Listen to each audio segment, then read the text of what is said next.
Brought to you by Envy, the power of French perfume. Nice perfume. Nice perfume.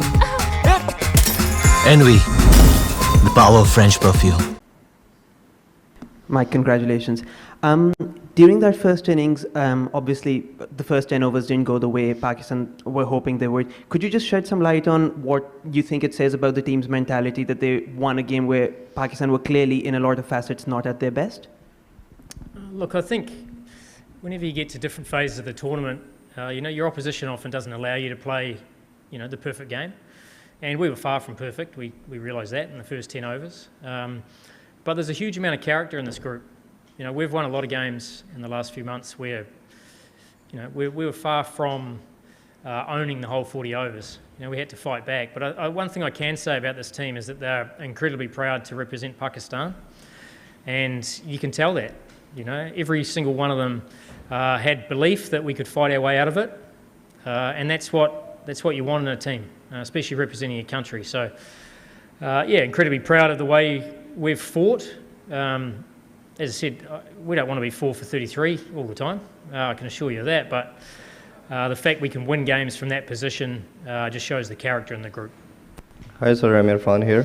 First of all, congratulations to the whole entire team to reaching in the final. My question in two parts. On one segment, I want to know about the batting. We are winning, but the win is not commanding and authoritative somehow. Our main batter are not reading the hand from the spinner particularly. We saw day before yesterday against Sri Lanka and today as well. And the second part is that the big final will be playing against India. Is there any special way to play against them? Because on the conventional cricket, if we play against them, we are not able to beat them. Thank you. Look, I've heard a number of people say we're not picking the ball from the hand. And I've answered that question before. I mean, that's, when Indu Hasaranga, for example, we know that he's a googly bowler. And it really has nothing to do with picking the ball from the hand. It's actually being able to play it off the pitch or being able to get your body into a good position.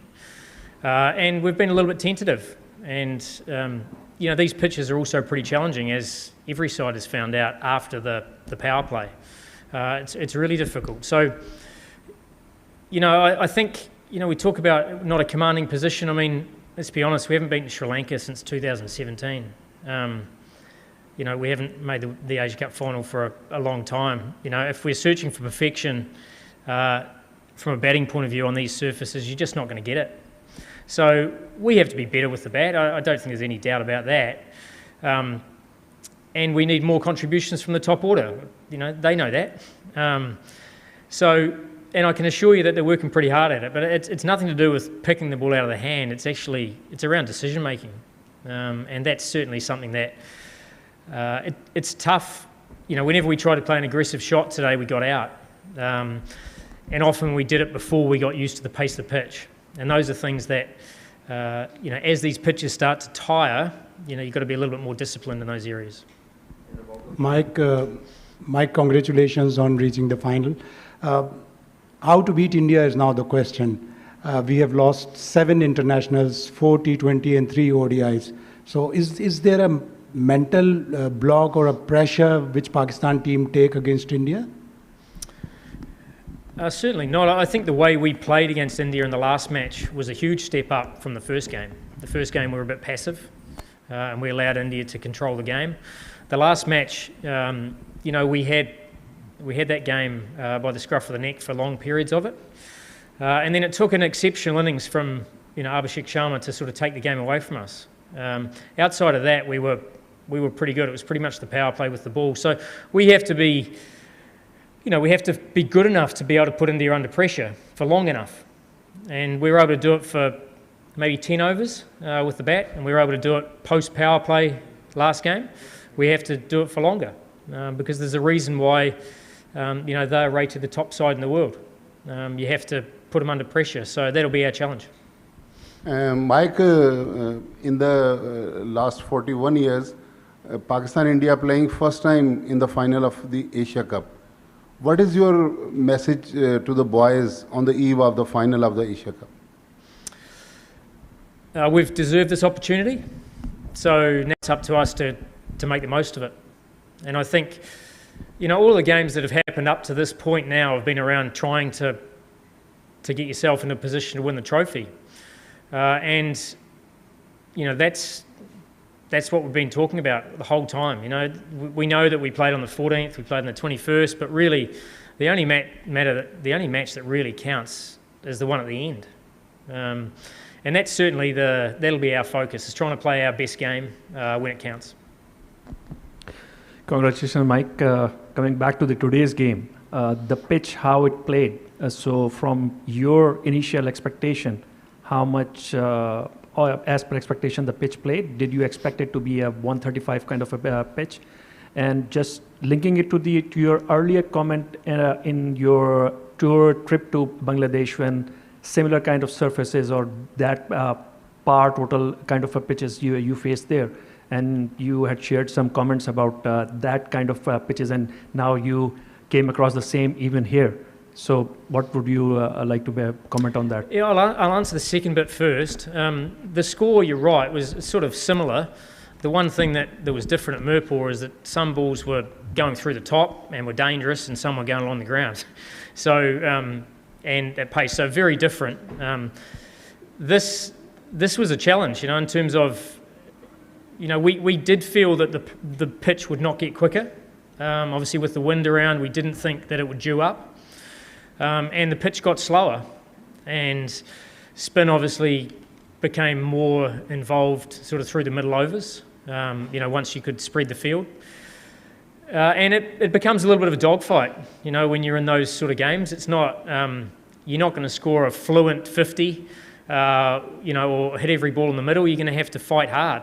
And same with the ball, you're going to just have to build pressure. And that was probably the most pleasing thing, the way Shaheen started with the ball today.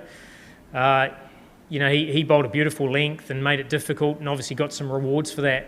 So, I think it brings everybody a little bit closer together, when the pitches, have a little bit in it for everybody. And I think that's the beauty of these, is they've had quite a lot of cricket. They've been good surfaces. Today was a challenge with the bat, and sometimes you don't mind those. Coach, all the team are dropping catches. Do you think the light have got something to do with this? In Dubai especially. Yeah, look, the ring of fire they talk about certainly affects everybody. We were very good today, and other than the last catch right at the very end, up to that point we were pretty solid. But yeah, it's more if the ball comes at a certain trajectory, and you can practice it as much as you like, but if you lose the ball and the lights, it's hard to get it again. So, everyone knows about it, everyone's practiced it, but if someone's good enough to hit the ball right into the lights, occasionally your depth perception is going to disappear. So it's just another challenge, isn't it? Mike, how are you dealing with whatever is going on off the field and on the field also? Because there's a lot of things going on as far as gestures are concerned, celebrations are concerned, and then there is a hearing going on, Indian players, then Pakistani players tomorrow. How do you coping up with this, and what's your message to the team in between this? Look, my message is we just focus on the cricket, and that's certainly what we'll be doing. Those things, you probably know more about those than me. I deal with the cricket side, and in terms of gestures, look, there's always a bit of passion, isn't there, in terms of when you're in high pressure games. But we will be having our focus will be very much on playing a good game and focusing on the cricket, and that's part of my job. Yeah, my congratulations for reaching to the final. How you sum up the day, as batting is not up to mark, bowling superbly, and as fielding up to the mark? Yeah, probably not quite like that. I mean, as I said, if you play on a really flat pitch and we score 200 and the bowlers go around the park, you'll switch that on its head. Often it's condition based, isn't it? We scrapped hard. We were no good in the first 8 overs. We didn't adapt to conditions as well as we wanted, but I thought the way we fought back with the bat, Aga initially, Shaheen's little cameo got us sort of back in the game, and then Nawaz, Fahim, Muhammad Harris got us to what we were pretty happy with that score at halftime. So, I would have thought there was a par score on that surface with the amount of turn that it had on offer. And then with the ball, I thought we were very good. and we created some pressure. We probably went a little bit missing right at the end, but that's when you're being nitpicking, isn't it? I thought it was a really good performance, and in the field, to be fair, our fielding has been really good for a month now, so I'm delighted with it. Mike, could you brief us about the top orders of Pakistan's batting performance? Because some are struggling, some are getting ducks in top orders and openers. Look, as I said, we don't want to be, 33 for 4. That's certainly not what we're trying to do, but I think it's our top order just adapting to conditions better. The last game, we broke the back of the innings we got 46 opening partnership in the last game, which set us on the way. So today, some of our decision making at the top wasn't as good as it needed to be, but as I said, I guess that's the beauty of not giving up and fighting hard for your team. Can you give us a sense of the mood in the Pakistan camp ahead of the final? Oh, look, we've been talking for a while about focusing on now and not getting too far ahead of ourselves. But I think the boys have always, we've always talked about wanting to be in this match at the end of the tournament, and we've got to play some good cricket to get there. And we've certainly done that. We've beaten some teams that we haven't beaten for a long time. So we obviously won the Tri Series before here, so there's a bit of confidence in the group. And I think when you win games like that, when everyone writes you off, 10 overs into the match, that builds a bit of confidence in the group as well.